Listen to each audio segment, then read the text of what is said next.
Live from GBS headquarters, it's the GBS Sportscast. And now, here's your host, the Commish.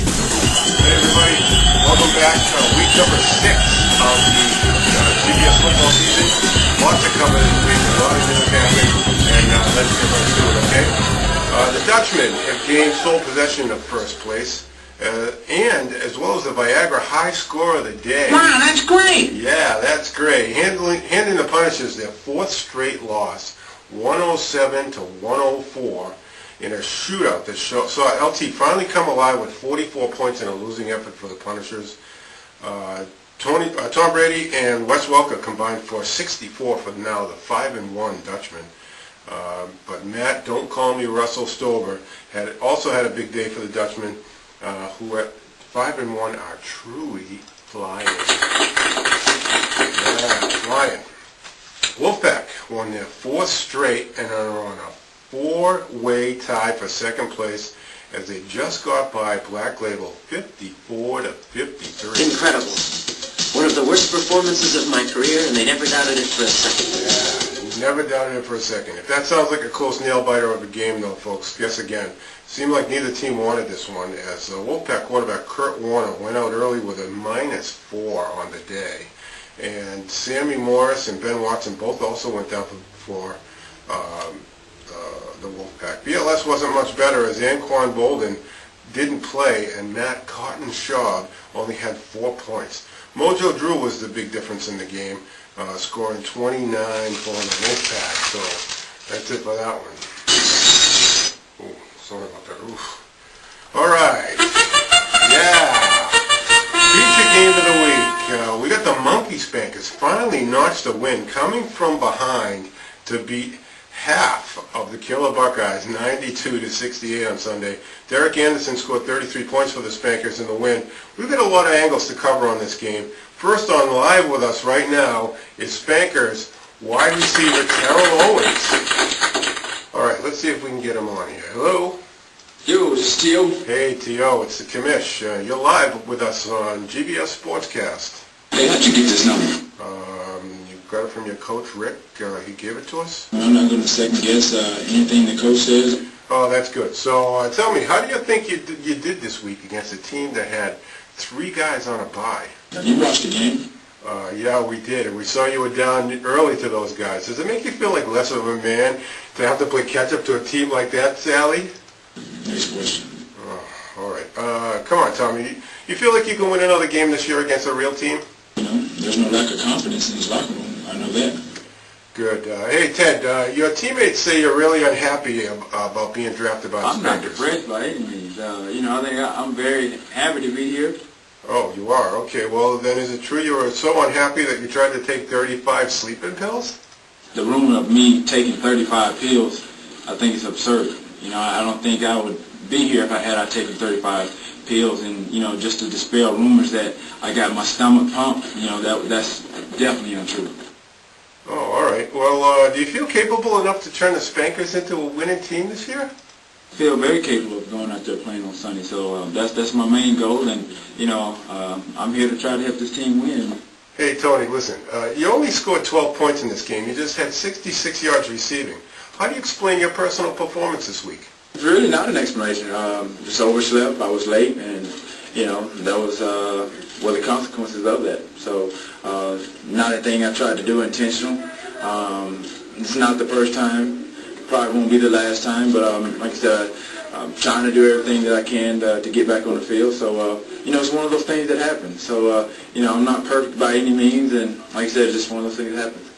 All right, thanks. Last question, Timmy. Overall, how do you rate the Spankers' performance this week against the Killer Buckeyes? I think we did okay. We felt like we moved the ball well on them. We knew what to expect. They did some of the things that we practiced during the course of the week, and they're a good team.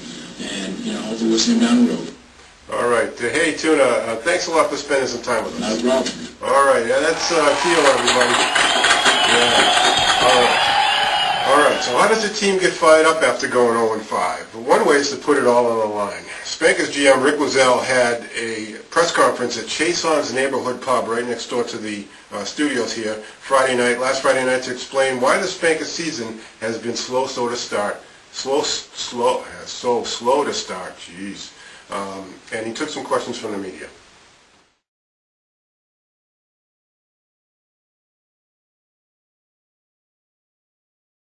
How you doing? I'll take some questions now. Yes. The killer Buckeyes knocked off the mighty Slackers last week. Now they get you. Should John Witten be concerned about facing your team? Absolutely not. No concern at all. I don't think that you should be. Yes. You finished last year 11-2 in the first place, but you lost in the first round and haven't won a game since. Who do you hold responsible for this slide?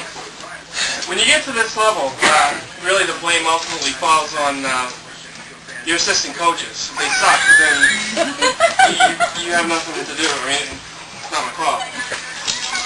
Any other questions? So you're just shifting blame. Yes. You've been in this league 4 years and you made it to the Super Bowl in 2004. Do you have any hope of returning this team to its glory days? I've pretty much written off all hope on this team. Close up!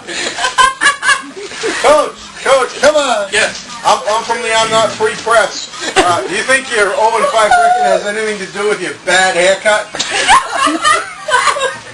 The haircut, no. It has added a lot of grades. Any more questions?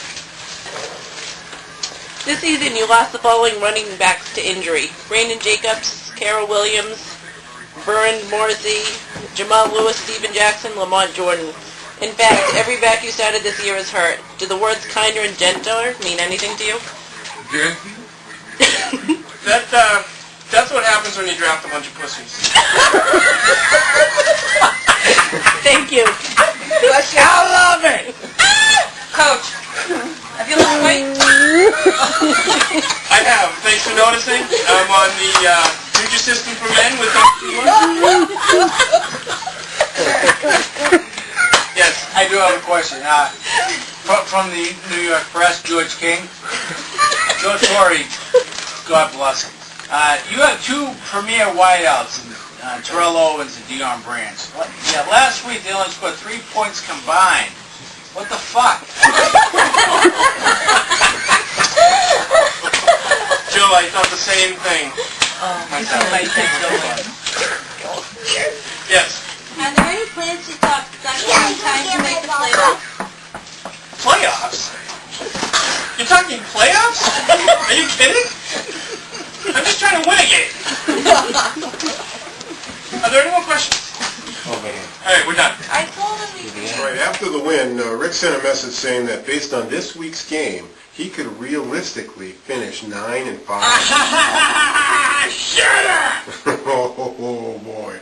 And Las Vegas, last time we checked Las Vegas, they put his chances at winning the second Super Bowl, being in the second Super Bowl in 3 years, at 360-1. Oh boy. I am back, bitches. You gotta stop fucking out. You know that? That's the Computer Geeks attitude. Gee, I'm Adam Levinson. That's what he had to say after the Geeks smacked around the Slackers 97-66. Behind Adrian Peterson's 40 points, Tony Gonzalez pitched in another 22. Eli Manning had 17 for the Slackers, who after starting 4-0 have lost the last 2 straight. This from Slacker Camp, though. This is important. The race is not yet over. The race is not yet over. And finally, in a game that came down to Monday night, Jarius Norwood and Beantown Badass broke the game open and beat the Chocolate Salty Balls Monday night 88-72 behind Norwood's 19 points and a stifling 23-point performance by Badass's Baltimore defense. Salty Balls needed a big game from Algie Crumpler, and he responded with 9 yards and 0 points. Balls of steel. Balls of steel. The loss is the Balls' 4th straight. They're down to 1-5 now, and the only reason they're not in last place is that Dave K is taller than Rick. Oh, sorry about that. Let's go on to next week's action. Lucky week number 7. We've got some huge games this week. The Dutchmen and the Slackers, 1 and 2, duke it out to see who's going to be in the top spot in the league. Beantown hopes to end Wolfpack's 4-game winning streak in the battle of the 4 and 2s. And after a stinging editorial by the Geeks in the weblog against the Buckeyes, Adam gets a chance to back it up this week in that matchup. You don't scare me. I got chunks of guys like you in my stool. Yeah, Black Label's going to try to put the beat down on the faltering Punishers with LT on a bye for the Punishers, so that's not going to be a fun game for them. And finally, yeah, get out your tissues, boys. The game you've all been waiting for. The Monkey Spankers and the Salty Balls meet in the Battle of the Bottom Dwellers at the Brokeback Bowl to see who really has the smallest dick in GBS. Oh, yeah. Yeah, can't wait for that one. All right, that's all we got this week, folks. See you next week. Good luck, everybody. See you later.